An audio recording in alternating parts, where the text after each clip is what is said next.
Good morning, students.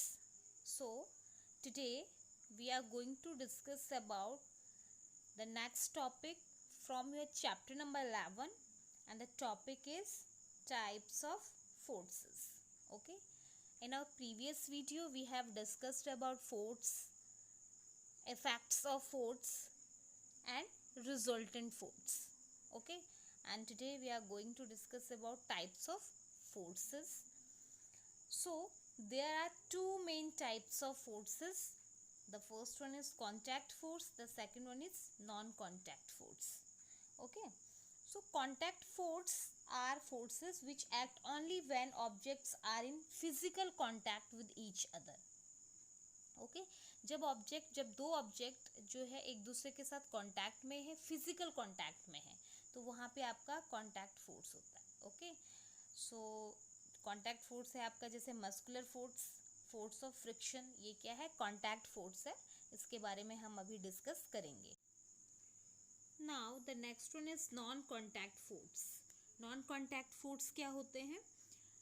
Some forces do not involve physical contact between two bodies. Okay, कुछ forces ऐसे होते हैं उनके बीच फोर्स होता है लेकिन फिजिकल कांटेक्ट इन्वॉल्व नहीं होता है, तो ऐसे फोर्स को कहते हैं non contact force. Okay, so non contact forces are forces which can act even when objects are not in physical contact with each other and bring about a change. So non contact force क्या है? जिसमें force apply हो रहा है, force लग रहा है, लेकिन जो बॉडी है वो एक दूसरे के कांटेक्ट में नहीं है. ओके, फिजिकल कांटेक्ट में नहीं है. So non contact forces are three types: magnetic force, electrostatic force and gravitational force. Okay,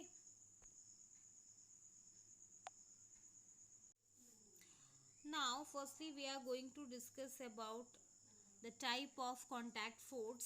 The first one is muscular force. Here the name muscular means force exerted by the muscles of a body. Okay, so you can do lots of activities in your daily life. Okay, you can lift a bucket with your hands, kick the football, pedal the bicycle with your legs. In all activities you apply a force on an object, right? आप force apply कर रहे हो objects पे और आपकी जो body है object के कांटेक्ट में आ रही है. ठीक है, सो जो ये फोर्स है ये कहाँ से आ रहा है? जो ये फोर्स है ये आ रहा है by the action of muscles in your body. Okay, जो एक्शन है, जो मसल्स का यूज कर रहे हो, आप बकेट को आप लिफ्ट कर रहे हो तो आपके हैंड के मसल्स की हेल्प से कर रहे हो. ओके, सो यहाँ पे क्या है? बॉडी, हमारी बॉडी के पार्ट्स मूव हो रहे हैं, हैंड्स मूव हो रहा है, लेग्स मूव हो रहा है, मसल्स मूव हो रहे हैं. ठीक है, so we can say that the force due to the action of the muscles is known as muscular force. Alright,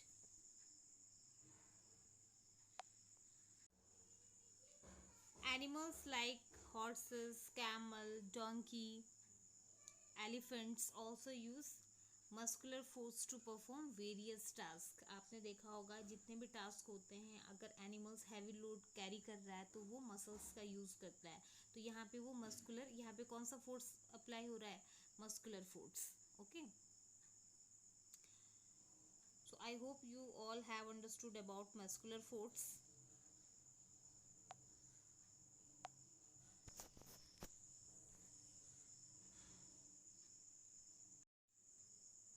Now the next one is force of friction. Okay, so sometimes you have seen when a ball rolling along the ground gradually slow down and finally comes to rest. Okay, धीरे धीरे क्या होती है? Slow down हो जाती है और बाद में एक टाइम ऐसा आता है कि वो स्टॉप हो जाती है, एक रेस्ट पोजीशन में आ जाती है. ओके, जब बॉल मूव कर रही है, अब ऐसा तो है नहीं कि बॉल मूव कर रही है तो मूव ही किए जा रही है. कभी एक टाइम में वो, एक टाइम के बाद, कुछ समय के बाद वो क्या हो जाएगी? स्टॉप हो जाएगी, यानी कि एक जगह में रुक जाएगी. ओके, रेस्ट पोजीशन में आ जाएगी. ओके, क्या रीज़न है कि जो मोशन जो बॉल जो स्टेट ऑफ मोशन है वो चेंज हुआ। ओके, मतलब बॉल धीरे धीरे स्लो डाउन हुई और बाद में स्टॉप हो गई।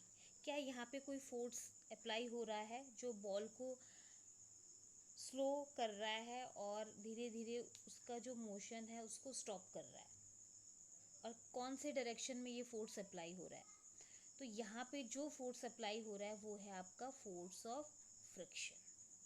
Okay, the force of friction acting between the surface of the ball and the ground, ball के सरफेस में और ग्राउंड के बीच में ये फोर्स अप्लाई होता है।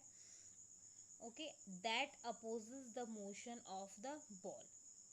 ओके, और यही जो है बॉल का जो मूवमेंट हो रहा है उसको रेस्ट पोजीशन में ला रहा है, frictional force.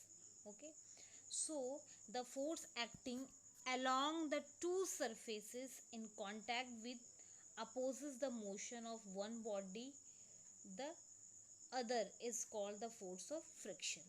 means force of friction हमेशा जो है मोशन के अपोजिट डायरेक्शन में लगता है। ओके, जब वो मोशन के अपोजिट डायरेक्शन में लगेगा तभी तो जो वो ऑब्जेक्ट है वो रेस्ट पोजीशन में आएगा, राइट। मान लिया गया ये बॉल इधर को मूव हो रही है तो फोर्स ऑफ फ्रिक्शन इसके अपोजिट डायरेक्शन में लगेगा इधर को, right. So force of friction is force which opposes the motion of an object over a surface. जो कि मोशन की जो डायरेक्शन है उसके अपोजिट डायरेक्शन में जो फोर्स लग रहा है that is a force of friction और frictional force. So frictional force always opposes the motion of the moving body. Okay, right. So I hope you understood about frictional. Now the next one is non-contact force. Okay, so non-contact force एक ऐसा force है जो कि दो objects के बीच में लगता है बिना किसी फिजिकल कॉन्टैक्ट के। Okay, so here firstly we are going to discuss about magnetic force. So magnetic force, as you know that when you bring a magnet near iron clips, okay, and you know that the iron clips move from their original position। मतलब अगर ये यहाँ पे है तो वो movement start हो जाएगा उनमें जैसे ही आप आयरन नील को उसके पास लेके आते हैं, राइट। सो जो ये आयरन क्लिप्स है इनका मूवमेंट हो जाएगा टूवर्ड्स दी मैग्नेट की तरफ, इनका इस तरह से ये मूवमेंट इनका हो जाएगा। ओके, तो it is seen that magnetic force acts even when the two objects that is magnet and iron clips are not in contact. ये कॉन्टैक्ट में नहीं थे, मैग्नेटिक फोर्स इनमें अप्लाई हुआ लेकिन ये जो आयरन क्लिप और मैग्नेट थे कॉन्टैक्ट में तो नहीं थे। ओके, इनमें कौन सा फोर्स अप्लाई हुआ? Magnetic force. ये जो है आयरन क्लिप्स का मूवमेंट हुआ टूवर्ड्स द मैग्नेट की तरफ। Okay, so this is a magnetic force. So magnetic force is an example of non contact force. Now the next one is electrostatic force. Okay, so electrostatic force is the force exerted by a charged body on another charged or uncharged body. Okay, so let's take an example. When you bring a plastic comb close to a small pieces of paper, nothing happens. Okay, जैसे आप plastic com को normally अगर paper pieces के पास लेके आओगे तो कुछ नहीं होगा, लेकिन जब आप उस प्लास्टिक कॉम को रब करोगे अपने हेयर्स पे, ठीक है, ड्राई हेयर्स पे आपको रब करना है और तब आप उसे स्मॉल पीस ऑफ पेपर के पास लेके आओगे तो आप देखोगे कि जो स्मॉल पीसेस ऑफ पेपर है वो अट्रैक्ट हो रहे हैं कॉम की तरफ। ओके, क्यों ऐसा हो रहा है? क्योंकि जब आपने उसे रब किया, कॉम को अपने हेयर्स पे रब किया, तो कॉम क्या होगी? गेट्स चार्ज हो गई है, ठीक है ना। So the charge is produced due to rubbing of comb and remain there without any movement, it is called electrostatic charge. Okay, electrostatic force यहाँ पे काम कर रहा है, बट जो आपने कॉम को अपने हेयर पे रब किया उसके बाद जो कॉम है उसमें वो क्या हो गया? चार्ज हो गया। ओके। फिर वो चार्ज हो गया, देन जब आप उसे स्मॉल पीसेस ऑफ पेपर के पास लेके आए तो स्मॉल पीसेस ऑफ पेपर उसकी तरफ अट्रैक्ट हुए, राइट। तो यहाँ पे क्या है, electrostatic force is a force exerted by a charge body. Charge body क्या था आपका, जो आपकी कॉम थी, जो अभी मैंने एग्जांपल दिया, वो चार्ज हो गया है ऑन अनदर चार्ज, जो दूसरी चार्ज बॉडी भी हो सकती है और अनचार्ज बॉडी भी हो सकती है। तो उनके बीच जो फोर्स काम जो फोर्स वर्क कर रहा है, जो फोर्स काम कर रहा है, वो है आपका electrostatic force. Now the next one example is a plastic straw charged by rubbing with paper attracts a suspended plastic straw। अगर आपने प्लास्टिक स्ट्रॉ को पेपर से रब किया तो वो चार्ज हो जाएगा, तो वो सस्पेंडेड प्लास्टिक स्ट्रॉ की तरफ अट्रैक्ट होगा, ओके। और a plastic straw charged by rubbing with paper repel a suspended plastic straw charge by rubbing with paper, क्योंकि दोनों चार्ज हैं और दोनों में सेम चार्ज होगा तो वो रिपेल करेंगे एक दूसरे को, ओके। सो इलेक्ट्रोस्टैटिक फोर्स क्या है, electrostatic force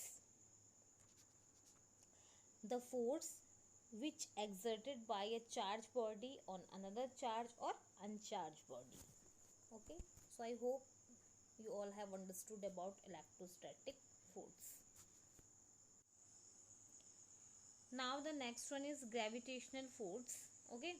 So gravitational force, as you know that every object in this universe attract every other object with a certain force, and the force with which two objects attract each other is called force of gravitation, okay। So gravitational force is a force exerted by the earth on all objects, ठीक है ना, अर्थ के द्वारा लगता है सारे objects पे gravitational force. Gravitational force क्या होता है कि अर्थ अपनी तरफ अट्रैक्ट करता है, ठीक है ना, पुल करता है सारे ऑब्जेक्ट्स को, ओके। जैसे कॉइन और पेन आपके हैंड से अगर स्लिप हो गया तो वो आपके अर्थ में गिरेगा, ठीक है ना। A ball throw upward falls down, अगर आप बॉल को ऊपर की तरफ करते हो तो नीचे की तरफ, ऐसा तो है नहीं कि बॉल ऊपर की तरफ ही गायब हो गई, वो नीचे आती है, ठीक है ना। तो यहाँ पे कौन सा फोर्स अप्लाई हो रहा है, gravitational force, okay. So we can say the force of attraction exerted by the earth on any falling object is called the force of gravity, all right। So I hope you understood about gravitational force, magnetic force, electrostatic force, muscular force, okay।